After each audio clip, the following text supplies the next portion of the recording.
high-density AI server solutions. Moment to review drives that are used in servers today. Today's servers use SSDs and HDDs that use the SATA communication protocol. However, as workloads increase and latency is reduced, we also need to look at which protocol is the right for the workload. The industry is transitioning to non-volatile memory express, or NVMe for short, as a faster protocol to communicate between the drives and the CPU. With the reduced latency, these drives increase the performance for AI workloads. When we look at the graph on the right, Gartner predicts by 2026 that 30% or more of the exabytes shipped for storage will be SSDs. As the volume increases for SSDs and the adoption increases, there's a need for cabling to connect these drives from the CPU to the drives.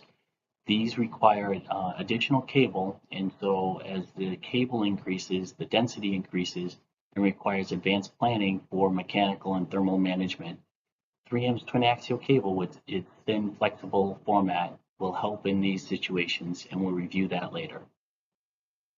Let's take a look at the impact of artificial intelligence on data centers.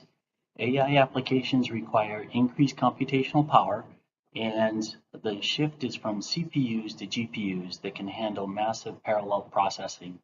As we shift from CPUs to GPUs, the amount of power that these GPUs consume will start to tax not only the data center power distribution and workloads there, but also on a larger scale, the US electricity consumption. We look at the power consumption predicted from today's GPUs of 650 watts to future GPUs consuming at least or a minimum 1,000 watts. We're already seeing evidence of that today with NVIDIA's Blackwell processors that are not released yet, but preliminary specs are power consumption of 400 watts to 1,000 watts. So a significant increase in computational power, but also increasing the power demands in the rack and in the data center.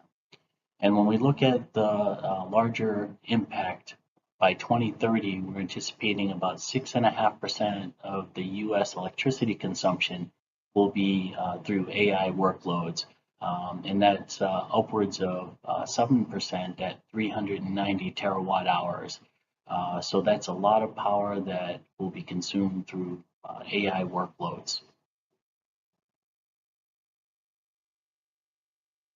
Take a look at what's happening with the higher densities within the AI servers. As we're increasing the internal processing, shifting from PCIe 4 to PCIe 5, and in the very near future to PCIe 6, we're seeing an increase in cabling requirements so that we need higher performing internal cable assemblies. We're also seeing inside the box the use of direct liquid cooling, and in the future we'll see immersion cooling. So with the increase in cable density, the increasing requirement in real estate required for direct liquid cooling, we see that the space within the GPU server is becoming more and more dense, and the need for cable management and thermal management is becoming more and more important. When we look at outside the rack, how are we connecting the GPU servers to the outside network, to the leaf and the spine? What we're seeing there is an increase in speeds as well, and driving the need beyond traditional passive copper direct attached cables. And the industry is now looking at active electrical cables and ACC. And both of those solutions will require additional power to the GPU server system. So as we're increasing the density of internal cable assemblies, we're also increasing the density for the direct connect GPU to GPU or node to node with the direct attached copper cables, all driving higher density in a rack for AI workloads. Well, we've talked about the impact of artificial intelligence on data centers being increasing the power consumption, increasing the density of the racks. Talk about the third component now with higher speeds. When we look at future forecasts from Deloro, we see that the current year, 2024, the dominant speed in the network is 400 gigabits per second. And we also see that 800G is emerging as a faster speed for the network. That's 800 gigabits per second. As we then progress into 2025, what we're seeing is the decrease in speeds from 400G and the increase of 800 gigabits per second port adoption, and then the early emergence of 1.6T. And then as we further progress, we see that 400G, 400 gigabits per second further decreases. We see that 800G decreases, and then 1.6 terabits per second becomes a higher proportion of the port speeds. And then by 2027, we see that 1600 gigabits per second becomes the dominant port speed, and then 800G becomes a much smaller portion of the network speed. Why is that important? That's important because AI workloads require a higher number of short memory access. The nodes need to transmit data at the same time, and as Meta's looked at in their elapsed time, at least 33% of the AI machine learning time is spent waiting for the network. So as the network speeds increase, hopefully the elapsed time, as Meta's calculated, 33% is reduced. And why is that important? We need high-speed, low-latency networks for the AI workloads because these clusters are very expensive. And as they're calculating and going through the computations, if they're waiting on information, that slows down the machine learning or the inference for these clusters. So the faster the network, the faster the processing speeds in the server, the higher throughput we can achieve through the AI workloads. Thermal management. Why is that important when we're looking at a system and the design and architecture of that system? As the temperature of the system increases, the potential for reduced performance in the system increases. So what we want to try and do in the early stages of design is look at the best cable routing, the best component routing, so that we're minimizing any impact to thermal efficiency. And when we look at this particular application, you can see as indicated by the green indicator line, the 3M brand twin axial cable can be bent and folded and routed in between the fans. So as we bend and route the twin axial cable, and its thin flexible format allows us to run parallel to the airflow, you can see that our contribution, if you will, is negligible to the airflow, so that we're maximizing the airflow through the system and minimizing any thermal impact with cabling. So as you see here, it's connecting the backplane to the CPU, and a very efficient use of cabling within the server application. And this happens to be a Supermicro EDSFF server. A recommended cable management strategy, as we might say here at 3M, is join the fold. With the 3M brand twin axial cable, you can see from the illustrations on the slide, you can bend, fold, flex our cable and our cable assembly with a negligible impact to signal integrity performance, so we can maximize the routing, minimize the obstruction to airflow, and help with thermal management in a server or a rack system. Let me step through a couple slides that'll illustrate that. This slide, what we're demonstrating is that our 3M twin axial cable, we've bent it, folded it 5 times. And what you see from the original in the red line in the graph is that the overlay of the blue graph, which is the after, so the before is the red, we've bent and folded it. It's a static bend and fold 5 times. That when you overlay those loss curves on top of each other, you can see that the SI performance or signal integrity performance is minimally impacted, so that SI or loss chart that you see on the right shows the negligible impact in insertion loss. And then on the graphic of our cable on the left, the lower left, you can see that you can bend and fold our cable without an impact. And that happens to be one that you see on the left versus the 5 folds that you see on the right. I'd like to now transition and speak to 3M's product offerings for inside the box, inside the rack, and give you a preview of what's coming from 3M in the future. Inside the box, we've spoken about the increasing density, the increasing power, the increasing speeds that are required, and the 3M twin axial cable technology will help server designers bend, fold, route our cables with minimal impact to the airflow. And that's important because in these high density server and rack applications, we can very efficiently use the space that we have been provided. We have a couple different product formats that might be of interest. The first one that we'll cover is the TwinAx PCIe Express extender.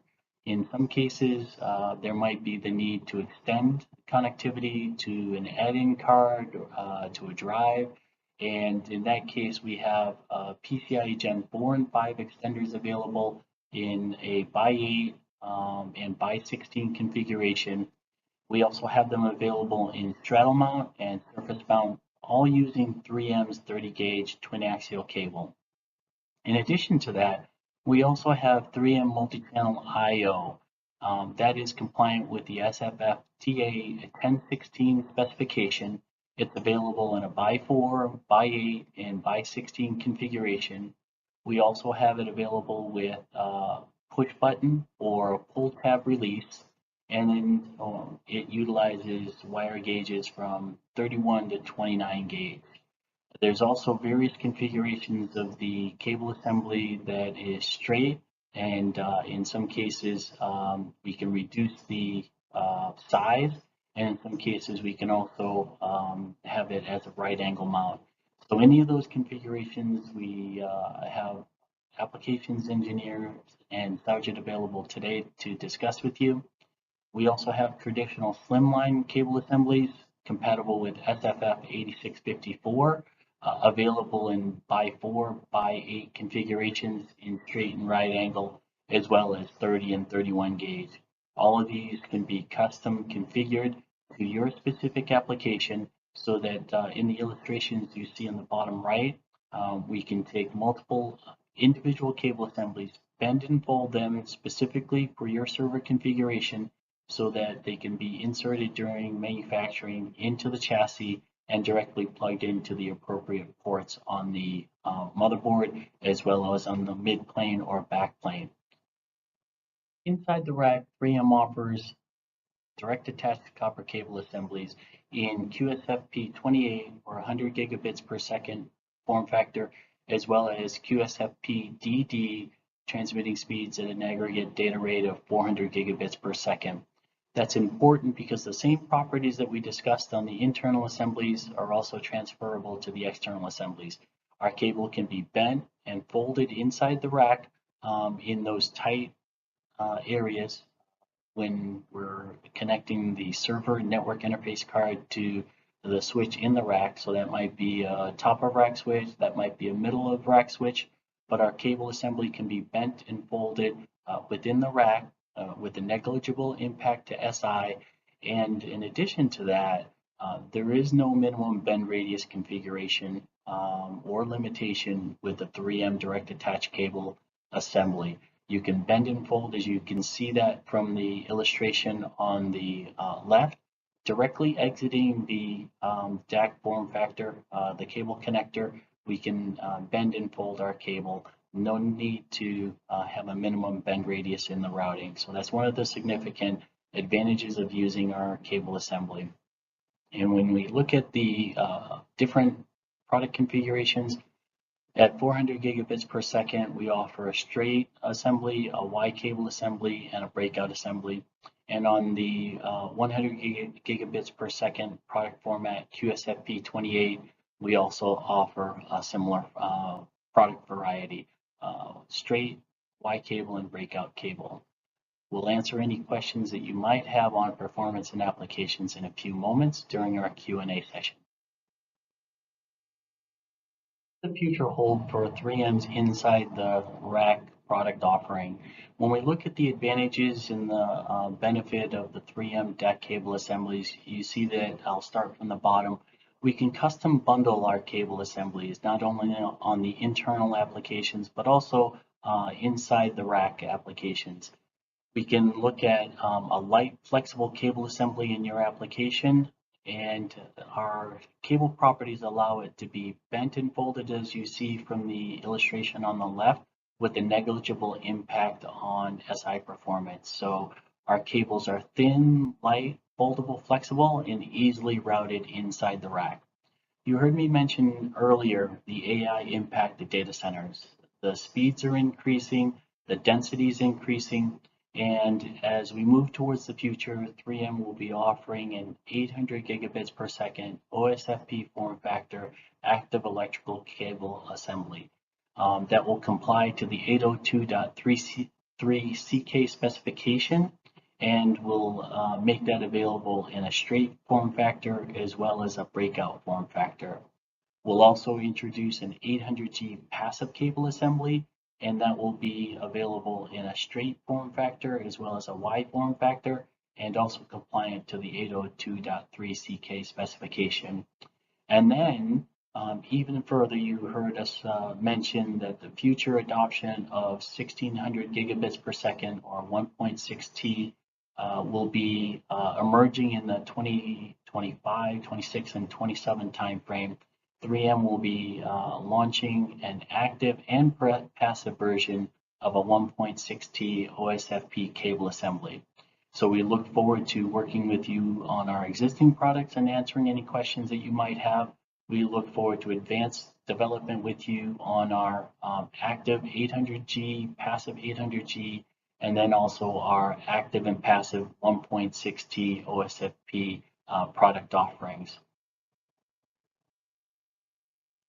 Thank you for your time today in joining the DigiKey 3M webinar on cable management for AI workloads. And I'd like to open it up now for questions and comments and discussion with myself and my colleague Sajid Bandhu. Thank you again for your time, and let's open it up for Q&A. Thanks, David, for that great presentation. We already have several interesting questions from the audience, but I want to let the audience know that there's still time to put a question in the chat if you want to do that. So with that in mind, David and Sajid, are you ready to answer some questions?